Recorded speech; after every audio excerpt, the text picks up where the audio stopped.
Bienvenidos al programa El arte de juzgar del Tribunal Electoral del Poder Judicial de la Federación. Como saben ustedes, el derecho se ha definido desde la época clásica romana por Juvencio Celso como el arte de lo bueno y lo justo. El derecho es un arte, porque el arte no solamente es inspiración o belleza, sino es técnica. Y los artistas no solamente son artistas de lo bello, sino son técnicos en su distinta manifestación artística. En esta ocasión el Tribunal Electoral está muy orgulloso, muy honrado de tener presente a don Carlos Espino, escultor mexicano de gran fama internacional, nacional, que elaboró el símbolo originario del Tribunal Electoral.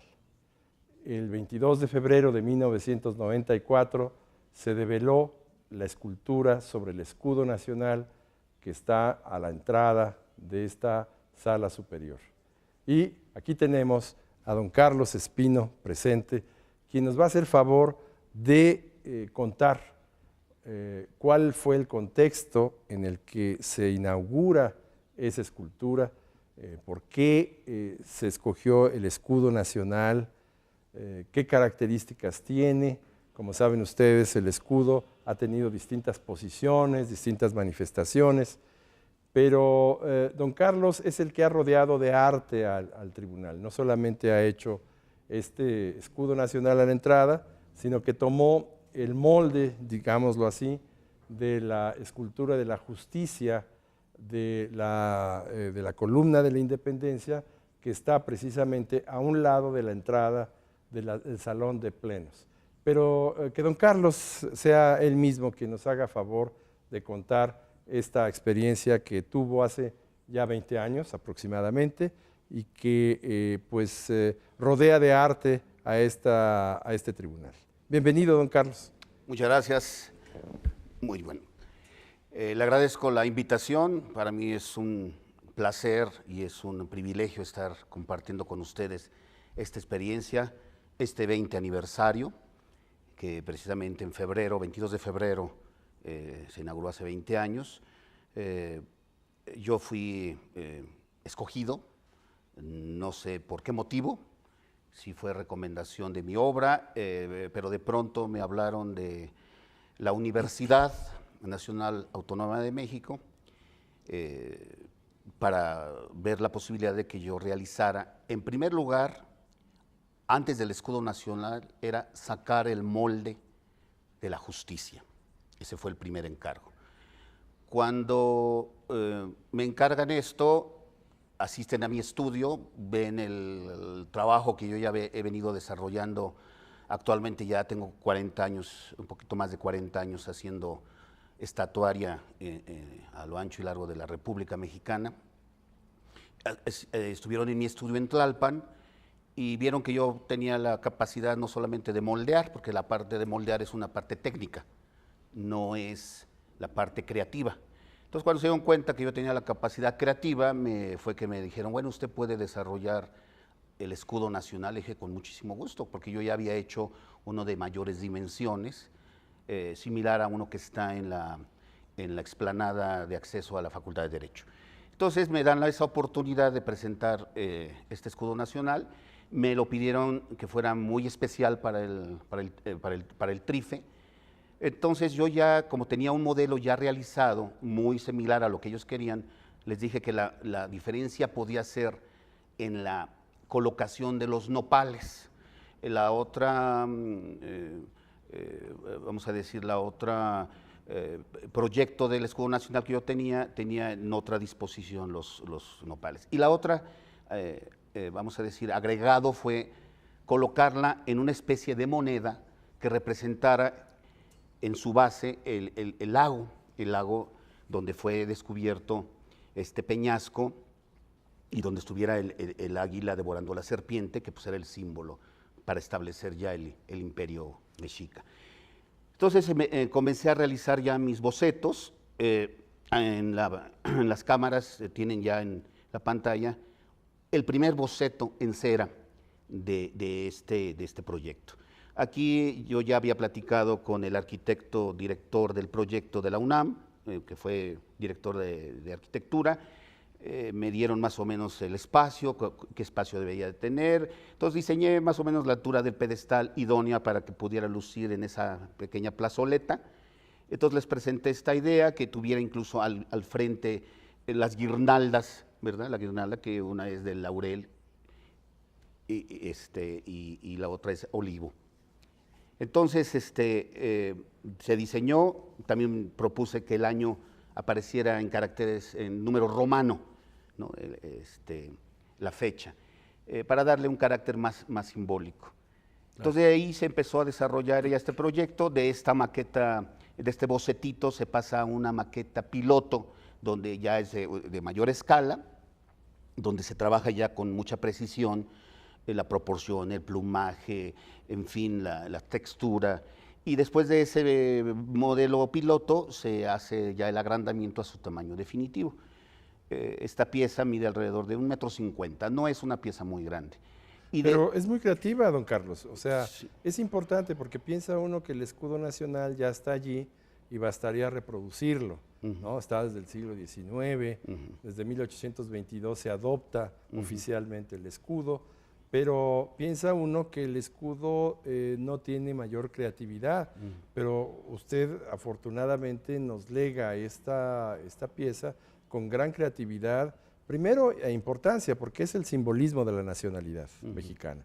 Y segundo, porque las águilas que hemos visto en nuestros escudos han variado de frente, de lado, con las alas extendidas completamente, con las alas como las tiene aquí, más natural, en mi opinión está muy bien hecho porque son alas naturales, es un águila que está luchando con la serpiente y si combinamos esto junto con la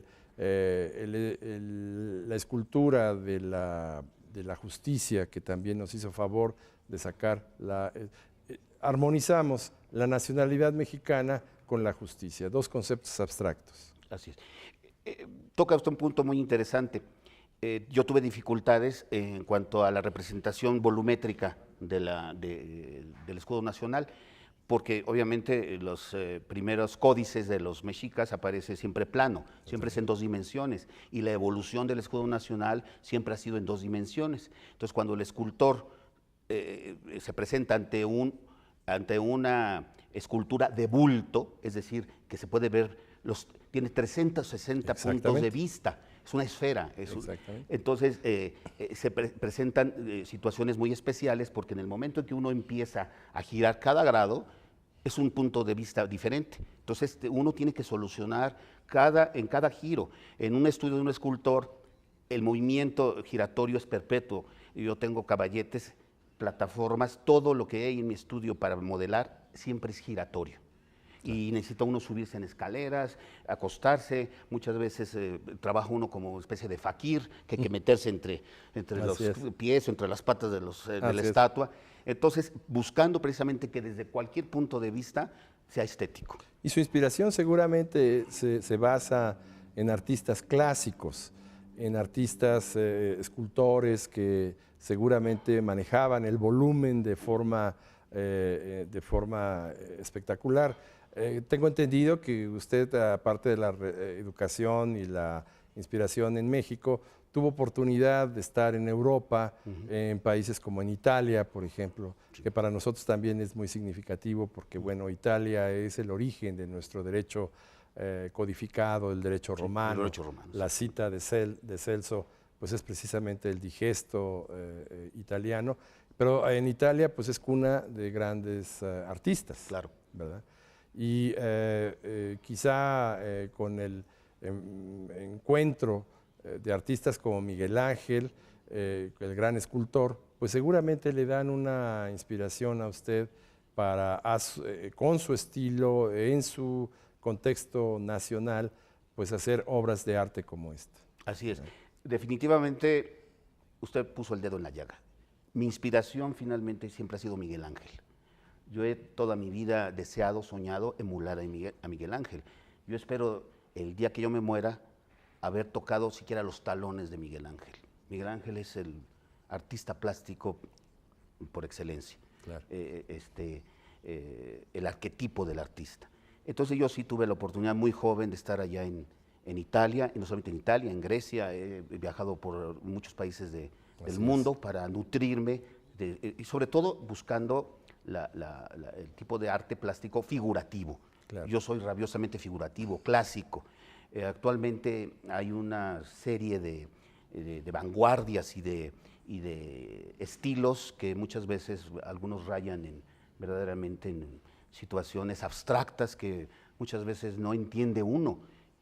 La persona, el observador, dice, bueno, ¿qué fumó para hacer esto? ¿No? Entonces, para poderlo entender. Finalmente yo sí me voy a la escultura figurativa clásica, en donde no imprimo la realidad como si fuera un molde. Tomo la esencia de ese personaje o de ese símbolo y lo transfiero a mi entender, a mi forma de ver, para que ya lo que quede al espectador sea el disfrute de la obra. Al espectador solamente tiene que quedar el disfrute. Hay una frase de Leonardo da Vinci que dice: Dios nos dio los dones, pero a cambio nos pidió las fatigas.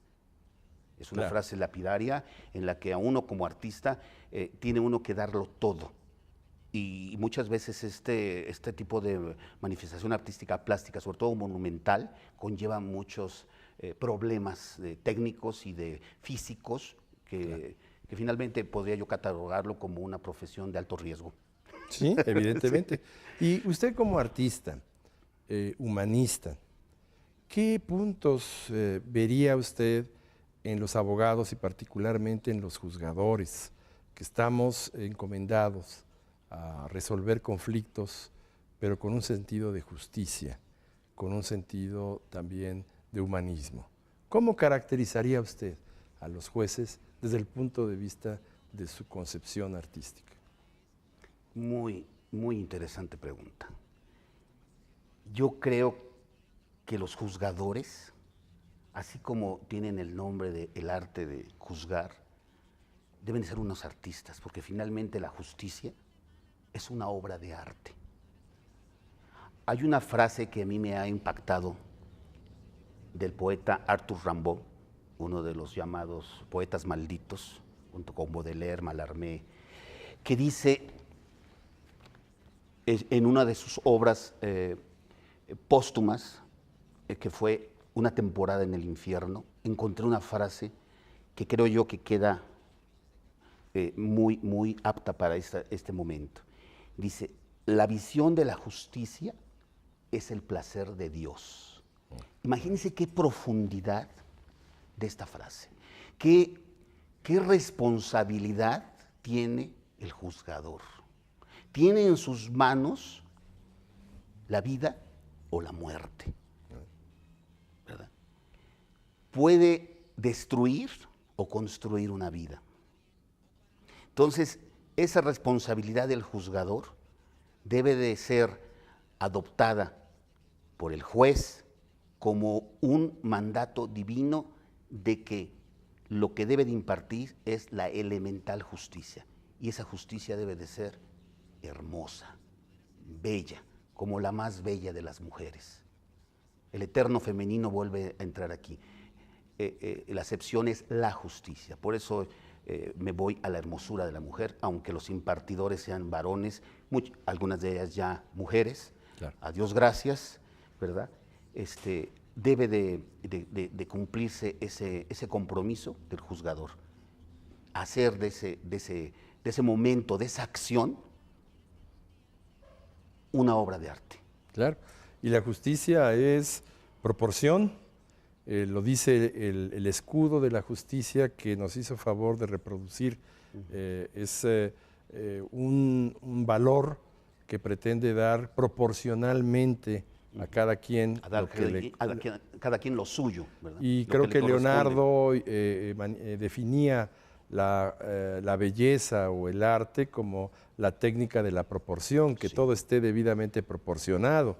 Así es que creo yo que la justicia participa afortunadamente y la actividad de juzgar participa y ojalá que siga participando en esa función de dar proporcionalidad, equidad en nuestra sociedad, pero con técnica, con rigor, no solamente por discrecionalidad, sino con método, de tal suerte que ese método lo encontremos en la configuración de la interpretación de las leyes, en la configuración de la interpretación de resoluciones pasadas, con un sentido orientador para dar a cada quien lo que le corresponde.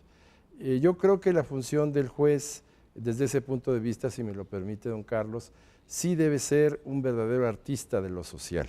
Claro. Y que en cada sentencia, o por lo menos en cada jurisprudencia, se muestre un valor, se muestre un simbolismo, como usted lo ha logrado con este emblema del escudo nacional, o la reproducción del emblema de la justicia. Pero ¿qué otros monumentos usted ha creado? Cuéntenos, ¿cómo los caracterizaría? ¿Cuál, aparte de este, le representa a usted una especial significación? Quiero, antes de responder esa pregunta, acotar que el autor de la estatua sedente de la justicia que tienen ustedes al arribar al Pleno es del escultor italiano Enrique Alciati.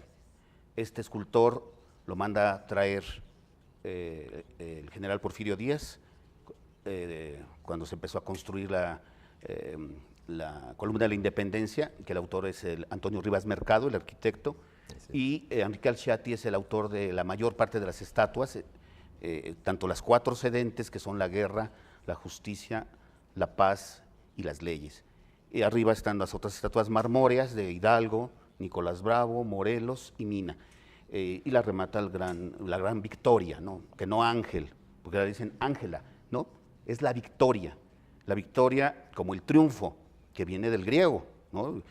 La victoria finalmente también con una acepción femenina. Claro. Femenina, por eso es que es una representación femenina que tiene el laurel de la victoria. Bueno, sus obras, entonces, en otras partes. Entonces, ese es el acotamiento que quiere tener, de que yo solamente reproduje, vamos a decir, plagié oficialmente la obra de don Enrique Alciati. Lo único que fue sacar la impronta, el molde, y hacer un vaciado de bronce lo más apegado a la realidad. Eso sí, teniendo el mayor respeto hacia la obra del artista. Suena fácil, pero es una técnica muy compleja. Muy complicada, muy compleja. Muy sí, compleja. Sí, que no cualquiera le entra. Que además implica que, bueno, usted de alguna manera tuvo que sacar un molde del original, sí, y con todos los rigores de cuidado que merece un monumento nacional. El retoque de las ceras, el fundido, el vaciado, el armado, el terminado, la pátina, verdaderamente es un gran proceso, el proceso de fundición, aparte de la parte creativa, ¿no? Y bueno, respondiendo a su pregunta, yo tengo más de 40 años haciendo obra estatuaria. Comencé muy joven, desde muy joven empecé a trabajar, incluso estando en la Academia de San Carlos. Ya en los primeros años de San Carlos llegaban visitas a ver, algunos arquitectos, clientes que llegaban a ver a qué estaba haciendo los jóvenes estudiantes, y ya cuando veían que yo estaba haciendo obra figurativa, porque muchos ya de los compañeros míos se dedicaron más a otro tipo de manifestaciones artísticas como el abstraccionismo, el geometrismo, todos los sismos que se desprendieron de esas corrientes. Yo me quedé con el arte figurativo, siempre toda mi vida pensé ser como Miguel Ángel, emularlo, ya le digo, vuelvo a repetir. Por eso son clásicos, porque son dignos de emulación. Sí, emulación, claro, que es la palabra, lo que quiere decir clásico. Claro. Lo digno de representarse, lo digno de... Exactamente. Entonces, tengo un sinfín de obras a lo ancho y a lo largo de la República. Algunas obras se han exportado en algunos otros países, pero mi mayor obra se concentra en son 32 estados de la República, en cerca de 16 estados tengo obra escultórica, y sí, tengo algunas esculturas o algunas alegorías favoritas, pero finalmente la obra que más la siento, más me entrego ahí es la que estoy haciendo. Yo tengo ese síndrome que se llama de la eterna inconformidad. Cuando una obra ya sale de mis manos, ya es criticable para mí. Es más, muchas veces cuando recorro y me encuentro con estatuas mías, de repente volteo la vista, me avergüenzo. Me da pena ajena verlas porque veo detalles que podía haber yo desarrollado mejor, que por aras del tiempo hay tiempos fatales, fechas fatales que yo le llamo, que son las inauguraciones o se tiene que entregar tal fecha. Entonces nos someten a muchas veces a hacer trabajos a matacaballo. Entonces ahí en esas obras queda el resabio de que, bueno, tengo que ya pasar a molde, porque la estatuaria es muy diferente a la pintura. La pintura, el autor termina su pintura y la firma y ya. Aquí yo termino de modelar una obra y viene todo un proceso donde entran los técnicos, los moldeadores, los vaciadores, los cereros, una treintena de personas que entran en el desarrollo de un proyecto. Pues fíjese que es otro punto de contacto, porque también algunas resoluciones nuestras las miramos y decimos, yo no hubiera ya resuelto de esa manera, pero eso está bien. Fíjese que me hizo recordar a un profesor mío de la Universidad Nacional, don Carlos Bosch García, transterrado, que siempre decía, si usted está completamente satisfecho del artículo, de la obra que acaba de hacer, quiere decir que usted es mediocre. Y la verdad, tiene toda la razón. ¿Sí? Porque efectivamente la actividad y sobre todo la actividad artística es una continua superación. Es una evolución. Sí. Es una evolución. Por ahí hay un dicho popular que dice que la experiencia es el cúmulo de nuestros errores. Totalmente, totalmente. Entonces, ¿qué quiere decir? Que la siguiente obra que uno haga tiene uno el compromiso de ser mejor que la anterior. Claro, porque de otra manera, pues no. Sería involucionar. Pero me gusta mucho que su obra sea muy nacionalista. Sí, eso sí. Describe símbolos nacionales, personajes Amo nacionales. entrañablemente mi país. Y bueno, yo creo que de eso estamos necesitados en la actualidad, frente a modelos extranjeros. Y aunque su inspiración es de un artista extranjero, finalmente la adaptación de esas técnicas y valores las hace y las concreta en aspectos absolutamente nacionalistas. Sí. Yo creo que es una muy importante adaptación que nos permite hacer. Y claro, este tribunal no solamente es un edificio de expedientes, lleno de expedientes y de problemas, sino que afortunadamente artistas como usted nos ha llenado de arte de jardines dentro del espacio reducido que tenemos, para que, bueno, verdaderamente la justicia tenga una fachada más humana y menos desquiciante. Así es. Usted seguramente en su familia, por la vocación humanista, por su señor padre, que entiendo que fue o le gustó la historia y el arte, ¿tendrá algún familiar abogado? ¿Qué piensa de sus familiares abogados? Sea sincero, por favor. Sí, por supuesto, porque ya le digo, somos 10 hermanos, todos vivos.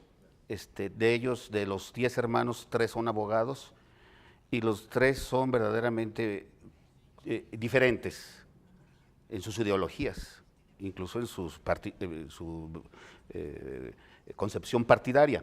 Entonces sí, verdaderamente yo creo que uno de los elementos que deben de regir en un abogado es la ética.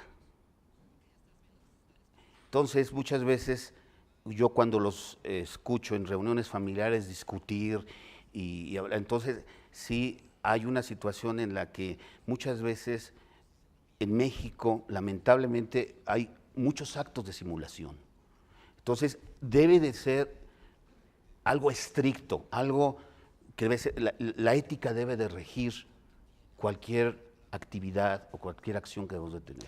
Y yo creo que sería muy interesante que en algún proyecto futuro, don Carlos, pudiera representar la ética en una escultura. Sí, es un tema muy abstracto. Es un tema muy abstracto. Y que además... pero como la justicia o como sí, la nacionalidad. Y yo parto de que la estética es lo que debe de regir al artista.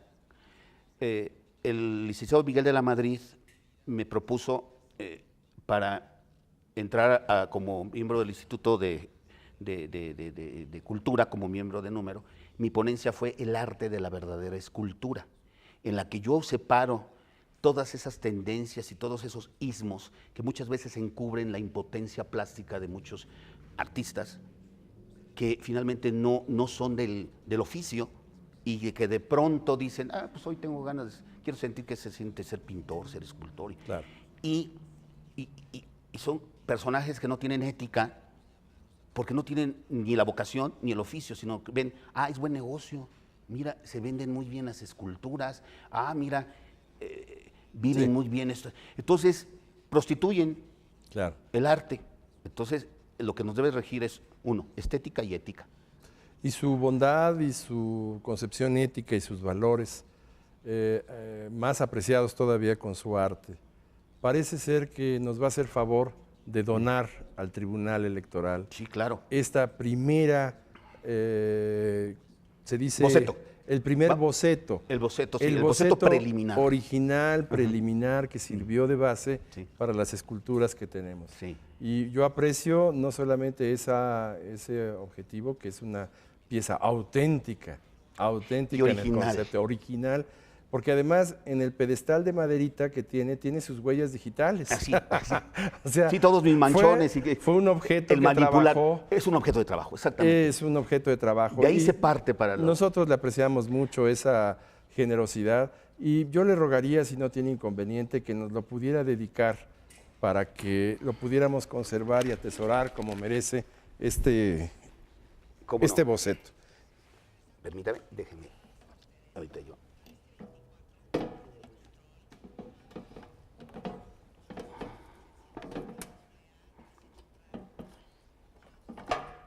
Eso es.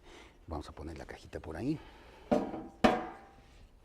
En mejores manos no podía quedar esto. Muchísimas gracias, don Carlos. Eso es. Aquí me lo detiene usted. No vuela, ¿verdad? No vuela todavía. Porque es tan real. Sí, yo le llamo a esta etapa, con una palabra muy coloquial, que le llamo pellizcos, que finalmente, a ver.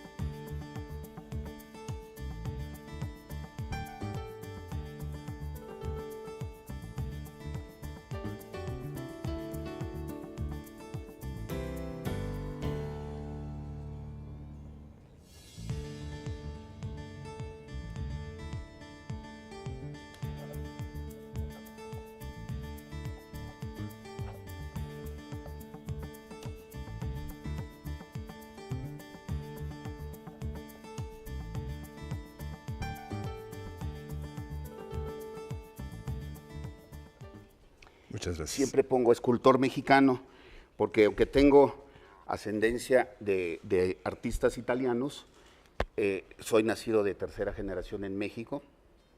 Claro. Quisiera mostrar entonces esta donación que hace gentilmente al tribunal, que mucho apreciamos, pero también, habiendo visto su escritura, quiero mostrar su mano. Así seguramente la tenía Miguel Ángel y Leonardo. Un poco sucio trabajo. de trabajo. Muchísimas gracias, No, al contrario. don Carlos. Ha sido un honor. Don Manuel, pues, doctor. Muchas gracias. Al contrario, muchas gracias por su Muy amable. invitación. Muchísimas gracias por estar con nosotros, con personajes como don Carlos Espín.